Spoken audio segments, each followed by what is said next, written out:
আচ্ছা, সবাইকে এটাই বলার, অ্যাডমিট কার্ড অলরেডি বেরিয়ে গেছে। তোরা যদি এনটিএস সাইটে যাস, এনটিএস সাইটে পরিষ্কার দেখতে পাবি যে অ্যাডমিট কার্ড আমার পেছনে অলরেডি দেখা যাচ্ছে যে অলরেডি কিন্তু অ্যাডমিট কার্ড বেরিয়ে গেছে। আমি এটা নিয়ে একটা লাইভও করছি, এবং যেই লাইভে মোস্ট ইম্পর্ট্যান্ট যে জিনিসগুলো রয়েছে, যেমন ধর কোনটা নিয়ে যাবি, কোনটা নিয়ে যাবি না, বা যে ভুলগুলোর জন্য এতদিন ধরে আমি দেখেছি যে বিভিন্ন নিট অ্যাসপিরেন্টসের পরীক্ষার হলে এক হতে পারে যে বিভিন্ন স্ট্রেসফুল সিচুয়েশন তৈরি হয়েছিল, অথবা কোনো একটা হ্যাসেল তৈরি হয়েছিল।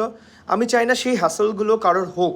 সেই কারণে এই লাইফটাতে আমি সেই জিনিসগুলো কভার করব, যে কোন কোন জিনিস খেয়াল করে যাবি, এবং যাতে তোর এক্সাম হলে গিয়ে তোকে কোনো পরিস্থিতিতে এরকম পড়তে না হোক যেখানে তুই কোনো একটা অসুবিধাতে পড়লি। তাই জন্য এই লাইভটা সবাই মন দিয়ে শুনবি। সবাই অবশ্যই কোনো লাইভ দেখিস আর না দেখিস, আমার এই লাইভটা দেখিস, ওকে? কারণ আমি চাই না যে কারোর কোনো অসুবিধা হোক ডিউরিং দ্য এক্সাম হল। তাই আমি অনেক